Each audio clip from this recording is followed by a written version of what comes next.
everyone. Welcome to the Film for Fans podcast, the podcast from movie fans for movie fans. I'm your host, Ryan Dunlevy. That's my co-host, Rob Dunham. Much like Aaron Rodgers, our demise has been greatly exaggerated. I figured you might crow a little bit about that one. Yeah, that was actually a pretty entertaining game. Yeah, no, I'm disappointed because I watched the post-game interview and I'm like, is he really going to make me like him after 15 years of being a certified Aaron Rodgers hater in every aspect? That's tough. I had a similar thing when Jaromir Jagr played for the Flyers. Yeah. It took me half a season to like him, and then I came around on him because I was a big Jaromir Jagr hater. Potential crisis in fandom over here. Yeah, it happens every once in a while. Yeah, so we need to talk about movies so I can forget about it. However, I will say I never came around on Mourinho. Yeah, even when he was the Spurs manager. But this is not a sports podcast. Same for we have a similar experience with that one. Yeah. But again, this is not a sports podcast, although we could make a fantastic sports podcast if we ever decided to do that. It is a movie podcast, and we have a good show for you. We are going to cover the box office, movies that came out this past week, movies that are coming out this next week, and we are going to give you our fall movie preview, probably a week or two later than we probably should have. But hey, schedules, cars on fire, all those sorts of things. For those of you who aren't aware, which would be all of you, Ryan's car literally spontaneously engulfed in flames. Yeah, I had to spend time getting in the car because, spontaneous combustion apparently is. Yeah, be safe out there. Your car might spark into flame and just randomly at any given second. You never know. Yeah. It happens. It does. But we are going to give you all the best movies to watch at the box office between now and Thanksgiving. So it's going to be great. And we'll conclude with our watch list movies we watched over the last week. You ready? Oh, I'm ready. Let's do it. All right. Box office update. We have a new number one and a new number two, which is an old number one. Huh. But I'll get to that. Conjuring the Last Rites took over the number one spot in the box office this week, doing $84 million in its first week in the box office. Overall, the box office was up 112%, in large part because of the success of The Conjuring this past week. So that's a very good result for a horror movie. Number two was the Hamilton re-release. Did $10.1 million. So Hamilton still makes bank, even all these years later. Number three this week, down from number one past few weeks, was Weapons. Did $5.2 million. Weapons is up to $142 million. Ooh. So that's another successful horror movie. Number four in its fifth week in the box office was Freakier Friday. Did $3.8 million. That movie has done $87 million. So a highly successful run for Freakier Friday. Caught Stealing in its second week in the box office came in fifth. It did $3.1 million. That is down 59% from its opening week. So right in the average sense. Did $14.8 million in 2 weeks in the box office. Rob, what stands out to you? So tell me again the number for Conjuring. 84 million. Wow. Yeah. That I mean, I'm the certified horror expert on the show. I would not have ever guessed that. I would have said maybe you reverse those numbers, like maybe 48 million. Yeah. For an opening week for The Conjuring. That's crazy. I really did not have a concept of how much a following this series has. Yeah, it's really surprising. I mean, even other horror movies recently that have had that were series have not done close to that well. So it's pretty impressive. Have you seen this one? I have not. I was thinking about seeing it tonight, but it didn't work out. So hopefully sometime fairly soon I'll get a chance. Also, have you seen Weapons? I have. Okay. I can't remember if we talked about that or not. We have not talked about it yet, no. Okay, so we'll get to that. Have you seen Weapons? I have not. I was partially intrigued, but I think the trailer tipped over a little bit too close to horror for me. But we'll have to talk about it then. Yeah, I have some thoughts. Okay. But yeah, it's an interesting box office week. I am surprised Hamilton still was able to pull down $10 million, but people like it. So I was watching the new Dexter series, Dexter Resurrection, Yeah. and one of the things involved in the new series is he's hanging out with a group of serial killers, and one of the people in this group, they're in New York City, decides to go see Hamilton, Hmm. and then he's trying to Dexter wanted to meet up with him at the theater, but he's not there when the show ends, and he calls him and he's like, "Yeah, I'm on my way back home. I realized 10 minutes into it, it's like a rap thing, so like okay then, you don't know that by now. Sorry." Yeah, yeah, that's really on you at this point. Yeah, Yes, but the success of the horror movies so far in early fall is interesting, with Weapons doing 142, Conjuring doing 84 in its first week. Successful run for horror here yeah. This has been in the a early fall. a pretty solid overall year for horror movies, which I might have to do a deeper dive into when the year is ended, Yeah, because there have been several very interesting entrants in that genre, and I think we're going to talk about at least one or maybe a couple in our preview coming up soon. So yeah. All right. Well, that was last week's box office update. Now let's get to the movies coming out this weekend. And we've got three movies, all very different, for coming out this week.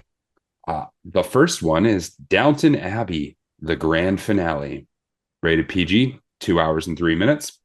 Downton Abbey, the grand finale, the cinematic return of the global phenomenon, follows the Crawley family and their staff as they enter the 1930s. When Mary finds herself at the center of a public scandal and the family faces financial trouble, the entire household grapples with the threat of social disgrace. The Crawleys must embrace change as the staff prepares for a new chapter and the next generation leading Downton Abbey into the future. So, Downton Abbey, the grand finale. Next, Spinal Tap 2, The End Continues. Rated R, 1 hour, 23 minutes. A much shorter description for this one. Members of the heavy metal band Spinal Tap reunite for one final concert. And the third movie we have is The Long Walk, rated R, 1 hour, 48 minutes. From the highly anticipated adaptation of master storyteller Stephen King's first written novel, and Francis Lawrence, the visionary director of the Hunger Games franchise, comes The Long Walk, an intense, chilling, and emotional thriller that challenges audiences to confront a haunting question: how far could you go? So those are the three new movies in the box office. Any thoughts, Rob? well, I'm most interested in Spinal Tap 2, like contractually obligated for the movies that I've liked in my life to probably to see that at some point. The Long Walk, obviously, anything based on a Stephen King story, I'm interested in. Mm-hmm. This was based on a Stephen King story under a pen name of his, Richard Bachman. Mm. So, if you didn't know Richard Bachman was Stephen King, you wouldn't know that this was Stephen King, but it is. However, my friend who loves Stephen King says it's an average Stephen King story. So I don't know. The trailers I've seen and the word of mouth seems to indicate it's a pretty good movie. So we'll see. Yeah. I don't think it's gonna have a massive reception. It feels like kind of more of a niche movie, and I'm sure that there will be thousands flocking to the downtown Abbey, as my friend likes to call it. I was kind of like, really? They're still doing this? Okay. All It'll right. never stop. They're saying it's the end, but it's really. I mean, Downton Abbey is the Transformers of high society. It never goes away, really. I like that comparison, the Transformers of ISIS. Yeah. That works. Yeah. If there is not a reference to ours go to 11 in Spinal Tap 2, I will be highly disappointed. Maybe they'll go to 12 in Spinal Tap too. Yeah, there needs to be some sort of reference. I I don't know how many people have seen This Is Spinal Tap anymore because I tried to make a This Is Spinal Tap drummer reference the other day and nobody had seen the movie. Uh, uh, It goes into my long lists of like the Big Lebowski references that go on, yeah, to the problem with years. this movie and like Happy Gilmore 2 and all kinds of other movies like that are there are so many things that need to be referenced that like Yeah. the whole movie's going to be just references. Yeah. The first movie. And a movie like that, I'm probably okay with it. Yeah. Yeah. I will say there is a fourth movie coming out, which I mean we all know, but the 30th anniversary release of Toy Story comes out this weekend. So if you would like to see Toy Story, um, then you can go see it in theaters for the first time in a long time. On a side note, I think the first time I remember feeling old was when the 10th anniversary Toy Story stuff came out. And now it's 20 years later. That's the 20th anniversary of the 10th anniversary of Toy Story stuff coming out. Yeah. So I don't know what that means now, but Means you're a lot older. it does. Yeah. Yeah. My wife, Anyway. my wife just said I've been old the whole time. So Uh, apparently that's the case. well, she married you, so, it's I know, right? her fault, really. Yeah. So, but the key if you get old early is to stay like that same age for like 50 years, like Gene Hackman Sean Connery. or Sean Connery, Yeah. or I think the newest one is Kevin Costner. Kevin Yeah. Costner's looked 50 for like 30 years now. I mean, we can throw Morgan Freeman in there, too, because Morgan Freeman Yeah, looked old in The Shawshank Redemption, and that yeah. was 30 years ago. So I So, think that's the key. If you're gonna get old early, like stay at the like early old guy stage for like 30 years. Years. Yeah. Okay. We need to get back on track here because this is not an aging podcast. But that is your box office. So movies this week: Downton Abbey grand finale, Spinal Tap 2, The End Continues, The Long Walk, and Toy Story 30th anniversary. So good weekend to go see the movies, plus lots of other stuff is out as well. And now we move on to our discussion for the evening, and that is our fall movie preview. So movies coming out between now and Thanksgiving weekend. And so how we'll do this is we'll each of us came up with a list of movies that we want to highlight per month, and we will discuss them and what we find interesting about them. And we'll go from there.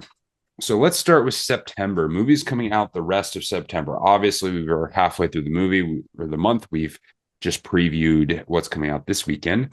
So the first one I want to highlight is coming out September 19th, and that is A Big, Bold, Beautiful Journey, starring Colin Farrell and Margot Robbie. It's kind of a romantic drama-ish, but it has a pretty interesting concept. If you've seen the trailers for this movie, this somehow the two of them get connected, but their like GPS system sends them on an adventure where they encounter doors, various doors kind of in the ether, and the doors lead them down the pathway to memories in one of their lives. And they kind of relive different parts of their own lives together, which is kind of an interesting concept. So it's got a little bit of a sci-fi premise to this kind of romantic comedy drama. So I'm curious with that one. It has an interesting premise. It has good actors in it, and so I think there's some potential to that one. And then on September 26th, probably one of my most anticipated movies for the fall comes One Battle After Another, starring Leonardo DiCaprio and directed by Paul Thomas Anderson. So this one is, I'm sure, one that you have highlighted as well. mm-hmm. But that combination is very intriguing to me. The combination of Paul Thomas Anderson and Leonardo DiCaprio. And just a little bit about that movie. 11 years after Inherent Vice, Anderson turns to another Thomas Pynchon novel for inspiration. loosely based on the Vineland film. DiCaprio plays an ex-activist who teams up with his former revolutionary pals when a militarized adversary makes trouble for his family. So it could be an interesting movie. We'll see. Well, it will have good acting in it, and Yeah. that's it's pretty much like Leonardo DiCaprio's in it. We have to watch it at this point. Yeah. He's established himself firmly in that category. Where, to be honest and fair to him, there are not a lot of people in that category. So uh, he has done a lot over his career to put himself in that place. For sure. For sure. Um, Anything else you want to highlight from September?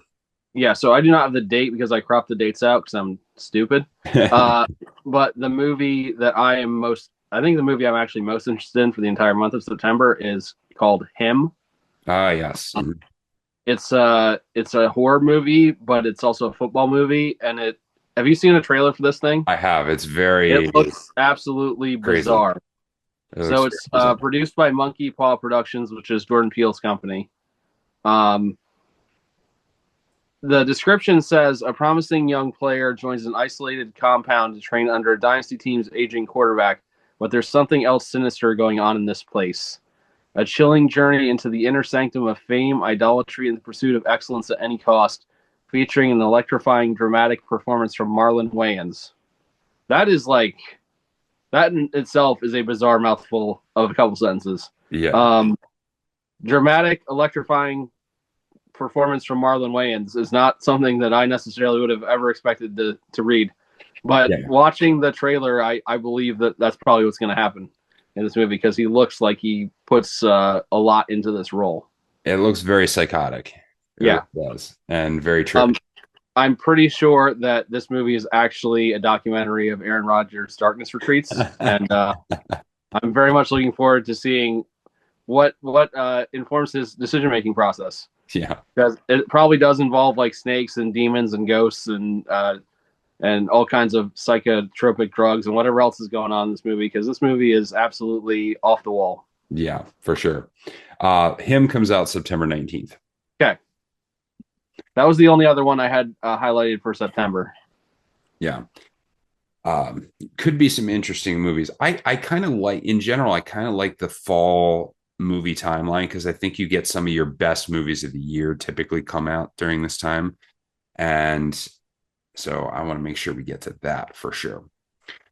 October. Go ahead and start with which ones you want to highlight. So again, I don't have the dates, but I know this movie comes out in October. The Smashing Machine with Dwayne Yes. Johnson comes out in October. Mm-hmm. And this movie is about the rise and fall of a UFC fighter played by Dwayne Johnson, aka The Rock, um, with a lot of prosthetic makeup on. It seems. October 3rd. Okay, but it has won already a good amount of awards at the festivals it's been at. That's not necessarily an indicator it's going to be great, but it seems like there's a lot of very positive feedback surrounding this movie. And I've always thought that Dwayne Johnson was a little underrated as an actor.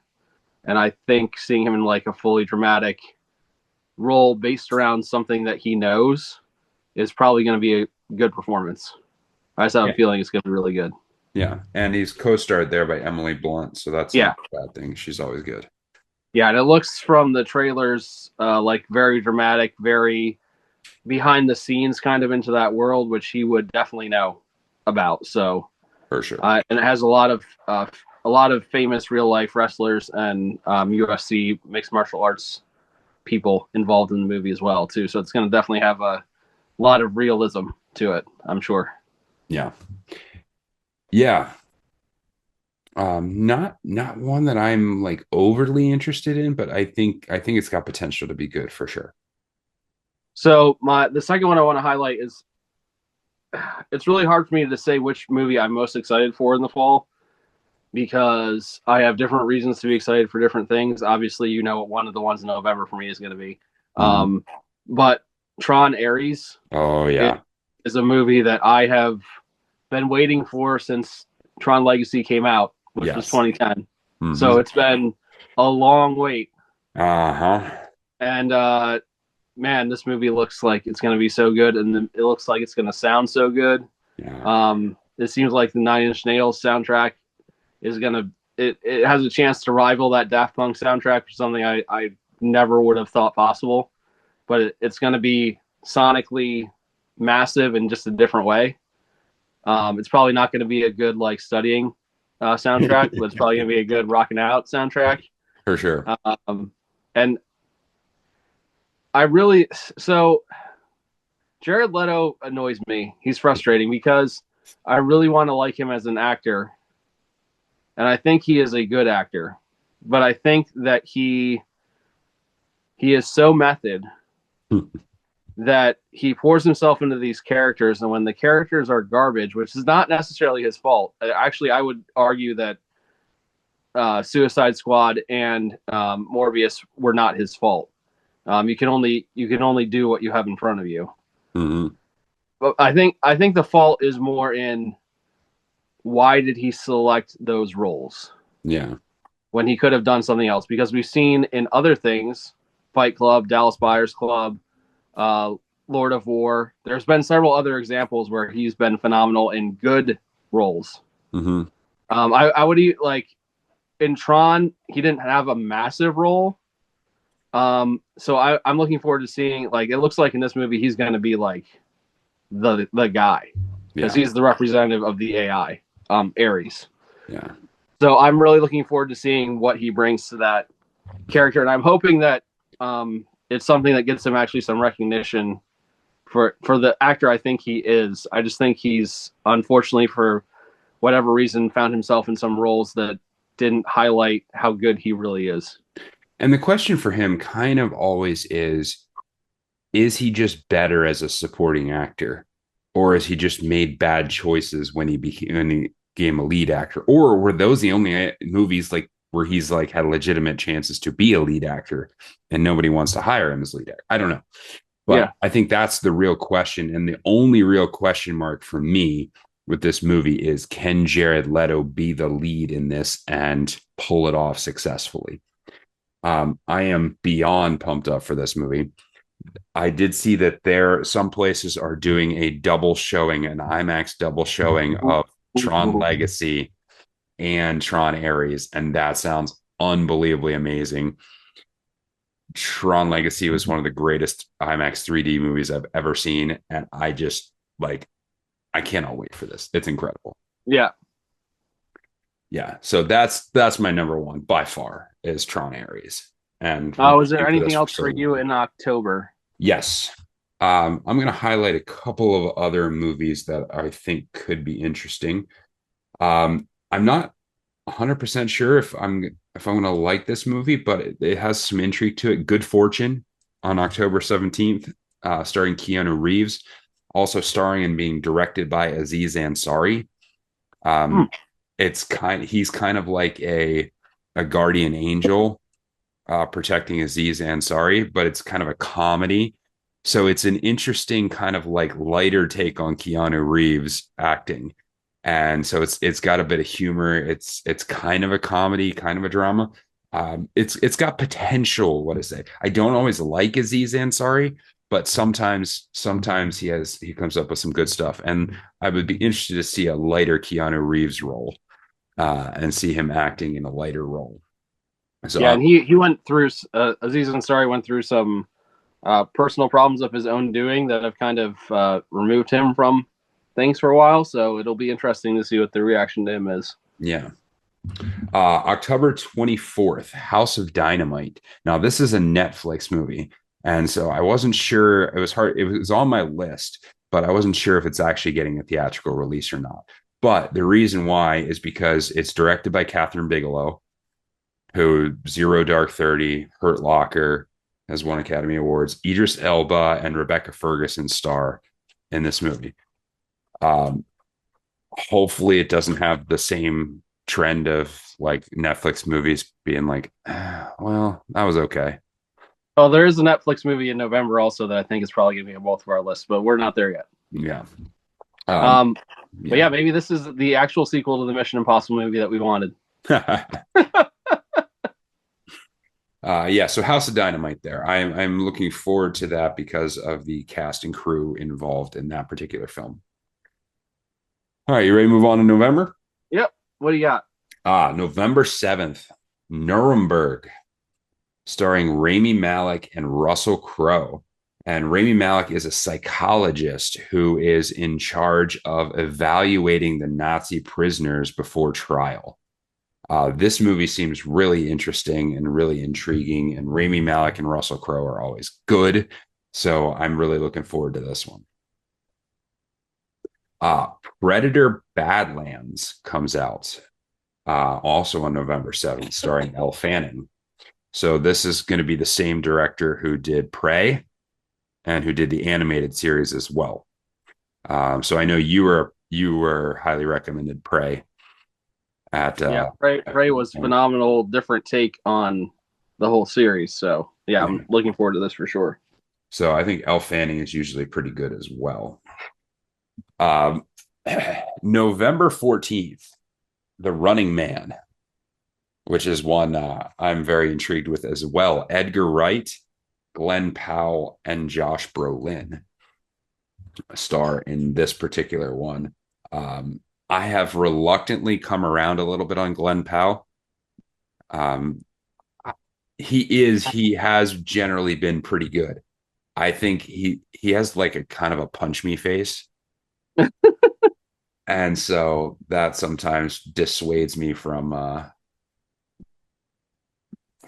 wanting to like him. But he actually, I think he is established himself as a pretty good actor. I think he plays roles too that are punch me roles. So He sometimes does, yeah. definitely in Maverick and Twisters for However, sure. like that was one of the things I liked about Twisters too, is like he starts out and you think he's going to be that character, but then once you actually start getting to know his character, he's not like that at all. So I think Mm-hmm. they did a good job in that movie of playing off of kind of the stereotype of Glenn Powell and then kind of converting that one around. Um, yeah. So, and by the way, The Running Man is it takes place 40 years after the 1997 adaptation of Stephen King's dystopian thriller. Powell takes on the Arnold Schwarzenegger role from that one as a contestant in The Running Man, a game show in which he wins money for every hour he stays alive while assassins attempt to hunt him down. So this is going to be quite a violent movie, but it's going to be a lot of fun too. And I threw this one in there because I knew you would bring it up. November 21st, Wicked for Good. Let's go. Yeah. Yep, the second one of the Wicked series comes out Thanksgiving weekend. Yep, and I'm sure I will be going to see it in 4D again because I watched the first one in 4D, so I feel like I have to complete the set. Yeah. So give me your do you have anything else in from November? I actually have let's see, three other ones from November that you All right. didn't even bring up. Hit me So up. now you see me, now you don't. Hmm. That Otherwise, did come up on my list. Yeah. yeah, otherwise known as Now You See Me 3. Yeah. Yeah. But they actually did change the title to Now You See Me, Now You Don't. I really like the first two movies in the series. I do too. I was talking to somebody about this today, so and we've talked about this before on the podcast, but the older I've gotten, the more I've decided to judge movies based on what the movie is trying to do and not based on the history of movies. Yeah. Because if you go into every movie wanting to see Citizen Kane or Schindler's List or The Shawshank Redemption, Mhm. you're not going to like very many movies. Yeah. So I really do think Now You See Me and Now You See Me Too. It would have been hard for either one to have been a better version of what it was. Yeah. And to me, that makes them really good movies. So I don't think they're great, but I thought they were both intriguing. I really liked the storylines in both. I really liked the magic in both, even if some of it was a little over the top. I just enjoyed seeing like the tricks, some of the behind the scenes stuff. Hmm.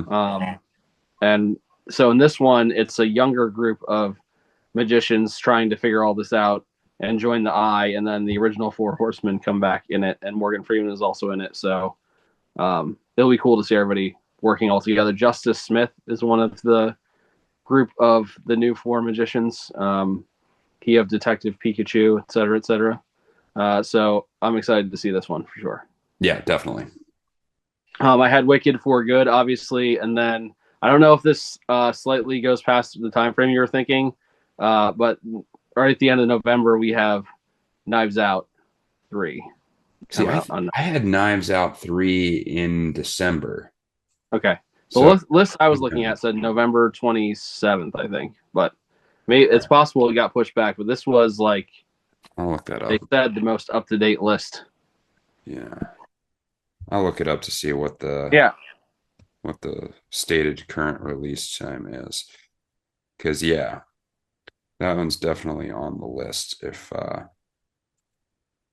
what's the title of that one again? Wake Up Dead Man. Wake Up Dead Man. Yeah. Yeah. Because that one, I mean, that's clearly going to be interesting. I wonder what they're going to do with that because they released it. The current thing on IMDb is December 12th. Okay, I wonder if the November date is a theatrical release or if they just have the date wrong. Yeah, I hope they release it in theaters again. Last time they just did it for one weekend, released Yeah, in theaters, and I was able to actually go see it, which was nice. I yeah. This movie wish had just, Netflix would do that more. yeah. Just as a brief summary here, Josh Brolin is also in this. Apparently, he's in everything this fall. Apparently, As a priest, Glenn Close, Mila Kunis, Jeremy Renner, Kerry Washington, Andrew Scott, Kaylee Spaney, Daryl McCormick, and Thomas Hayden Church. That's a few pretty good actors. yeah, it's a Um, solid I'm cast. most looking forward to Jeremy Renner referencing Jeremy Renner's hot sauce in this movie because it's definitely going to happen. And I hope he like eats his own hot sauce and says something about it because that'd be really funny. It would be pretty funny for sure. All right. Do you have any more, or is that I do not know. okay? Um, give me your top two. Which of the top two movies you're looking forward to this fall? Probably my top two for different reasons would be Tron Ares and then Wicked for Good.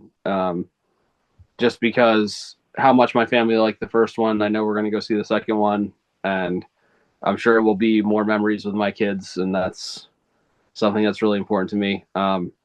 And Tron Ares, I probably that's like my personal one I'm most looking forward to, just because I think it looks like it's going to be an awesome ride. For sure. Tron Ares number one for me. I would say number two, possibly. I mean, number two is up for grabs here. Maybe it's one battle after another, or maybe it's Nuremberg, or maybe it's the Running Man. I'm not 100% sure which one I'm most excited about next. Um, I'm going to go with Nuremberg just for the sake of I like the actors and I think the potential is there for that. All right. Well, that is our fall box office preview. And now we'll conclude the show today with our watch list movies we've watched over the last week. Rob, what have you watched? So it's been a few weeks since we talked It last. has been. And I've seen a few things, but so the movie that I will talk about is we referenced it earlier in the show because of how it's done in the box office, which is Weapons. Um, there's been some divided opinion on this. Some people really, really love it. Some people don't like it. I went and saw it with my best friend. And she thought it was okay, and I thought it was phenomenal. So um, different people are going to react to it differently. Uh, I said that I thought it was one of the most original horror movies I've seen. Hmm. Um, the thing that I liked the most about it was, and I love when a movie does this, and seeing a horror movie do it well was really cool for me. When there are multiple storylines happening and Hmm. they jump between them, and something happens in the one, you're like, where did that come from? And then they kind of rewind time and show you where the intersection came from the other character's perspective. And they did this like 5 or 6 times throughout the course of the movie, just like kind of resetting the story from different people's perspectives. Like they were actually different like chapters of the movie because it said the character's name, and then you saw the thing happen from their perspective, and then another character's name, and you saw where they met up with this person, like what led to them meeting this person at this point, and Mhm. it kind of does a good job of unfolding the story without giving everything away Yeah. too soon. Because there was a lot of intrigue and suspense in the movie because you weren't really sure what was happening. I would say that it, despite how it presented itself in the trailers and other things, I thought it was more of a suspense horror movie than a horror suspense movie. Okay. There were certainly some scary elements to it, but it was real.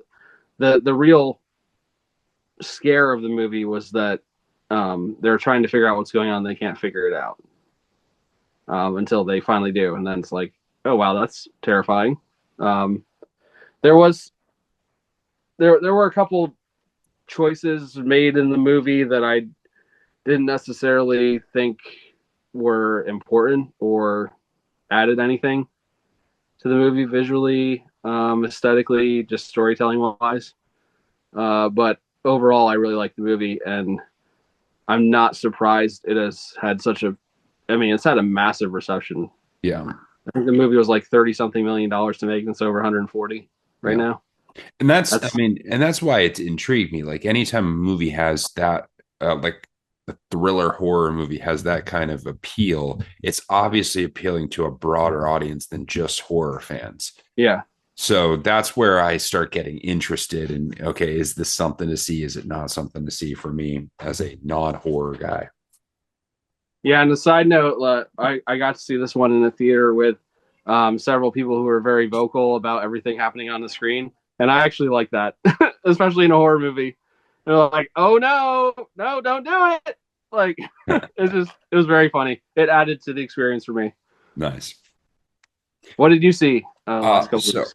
I will preface this by saying I've been frustrated by the theaters lately in that, like, now that we're into fall, they're just several theaters in the area just aren't showing anything after 8 p.m. And when like you're trying to be around for your kid's bedtime, like 8 p.m. just doesn't work as a Yeah, late show time. And so I've had a hard time. Like there's several movies I wanted to see, and I went and say, okay, it's a weeknight, I can see it here, and then having no theaters that have show times that meet any of my schedule. So I've been trying to get to the theaters, but the theater schedule has not been cooperating. But since we last talked, the one movie I did get to see in the theaters was Honey Don't, hmm. the Ethan Cohen movie. Margaret Qualley was in this one as well, and I didn't like it. I didn't. I thought it was dumb, and I expected more from the Coen brothers. Margaret Qualley had a good performance. She did a good job of acting in the film as kind of like the detective lead, but I thought the storytelling was terrible. It was full of like bad on the nose tropes, like societal tropes, and sometimes borderline political tropes. Um, the storytelling was relatively uninteresting, and the kind of conclusion, you're like, okay, really? So I found myself the whole time being disappointed by the movie. And yeah, I just expected more from from the Coen brothers because I didn't watch it. I didn't watch a ton of trailers for this. I was just like, oh, hey, it's a Coen brothers movie. I'll go see it. And I'm not sure if the other Coen brother was if Joel was involved or it was just Ethan. I know it was Joel and somebody else wrote it, like a female writer, I think was involved in the writing as well. So I don't know that both of them were involved in it because it's just listed as being directed by Ethan Cohen. Um, but yeah, didn't love it at all, really. Chris Evans was in it, and I thought his character was stupid. So like I just like I didn't really like anything about the movie except I do acknowledge that Margaret Qualley had a pretty good performance in there. So I did get I went back because the one week I was like, okay, I'm going now. What movie can I see? I went and resaw F1, Hmm. and I did enjoy that. That was a really good movie, and I'm glad I got to see it a second time in theaters. Yeah, that's a good one. Yeah, I really enjoyed that, and that I think will it definitely has. It'll be in top 10 lists at the end of the year. I think. for sure, for sure. All right. Well, that is the show, everyone. Thank you for tuning into Film for Fans. Make sure you visit filmforfans.com, like, subscribe, tell your friends, all that good stuff. Until next time, enjoy the movies.